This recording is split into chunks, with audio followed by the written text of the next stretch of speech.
اللہ کی تعریف کرو. تعریف ہوتی ہے نعمتوں کی، اور نعمتیں دو قسم کی ہیں. اسبغ علیکم نعمہ ظاہرۃ و باطنہ، میری دو قسم کی نعمت ہے. وہ نعمت جس کو تم محسوس کرتے ہو، کچھ وہ نعمتیں ہیں جو ابھی راز سربستہ ہیں. اے مسلمانوں، جب تک کہ زمین کے وقت پلٹ کر میری نعمت کے خزانے تک نہ پہنچو گے، تمہارا ذہن تعریف کیسے کرے گا کہ یہ نعمت الہی ہے؟ تو اگر میرا مسلمان بننا ہے، میری تعریف کرنا ہے، تو پہلے علم حاصل کر کے سائنٹسٹ بنو، میری نعمتوں تک پہنچو.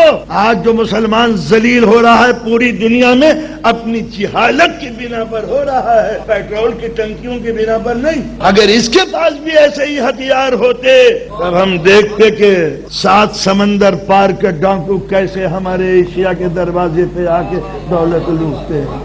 آپ نے محسوس کیا؟ اے باد سبائی ہما غردائے توس، اے مسلمانوں، یہ ساری ذلت تمہاری اپنے ہاتھوں سے کمائی ہوئی ہے. نہ تم آرام طلب ہوتے، نہ جاہل بنتے. یہ ساری بربادی تمہاری اپنی ہے کہ جب تک کہ اسلام سچا نہ لاؤ گے، کہ علم حاصل نہ کرو، تم اس قابل بھی نہیں ہو کہ تم قرآن پڑھ سکو. پہلی آیت پڑھنے کے لائق نہیں ہے مسلمان کہ وہ یہ کہہ سکے الحمدللہ. الحمدللہ تو جب کہو گے جب تم اللہ کی نعمتوں کا ادراک ہوگا، اور ادراک جب ہوگا کہ جب علم حاصل کرو گے، اور علم جب حاصل کرو گے جب مائیں تمہیں سستیوں کے گہوارے سے باہر عمل کے تپتے ہوئے میدان میں چھوڑ دیں گی. کاہل قوموں کے سر پہ تاج نہیں ہوتا، ناکارہ انسانوں کے قدموں کے نیچے تخت و تاواز نہیں ہوتا. وہ ہاتھ جو جام اٹھانے کے لائق نہ ہو، وہ لشکر کی زبان سنبھال نہیں سکتے.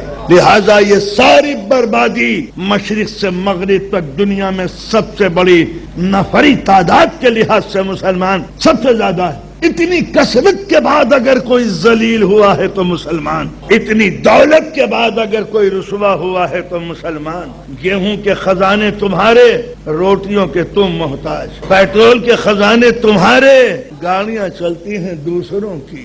سونا تمہارا، نیند تمہیں نہیں آتی. یہ ہے ناکارہ قوموں کے، اور یہ ہے قیادت کا فقدان، چاہے ہمارے محراب کی طرف سے ہو یا منبر کی طرف سے ہو. یہ بزم کی رونق علم دولت کے بغیر نہیں ہے.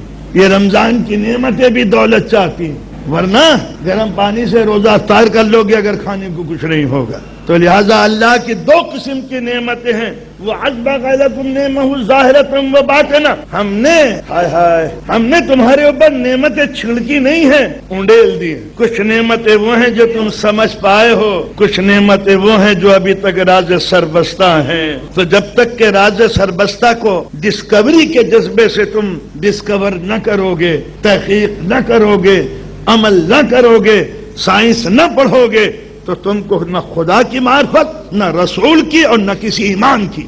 جاہل قوم کیا جانے کہ ہمارا امام کیا تھا. تم نے تو صرف خیبر کی چوڑے ہلتی بھی دیکھی ہیں، عمر کا سر کٹتے ہوئے دیکھا ہے. یہ کوئی فضیلت نہیں ہے. فضیلت یہ ہے کہ کوئی پھٹے ہوئے کپڑے پہن کے کہہ رہا ہے جو دل چاہے پوچھ لو.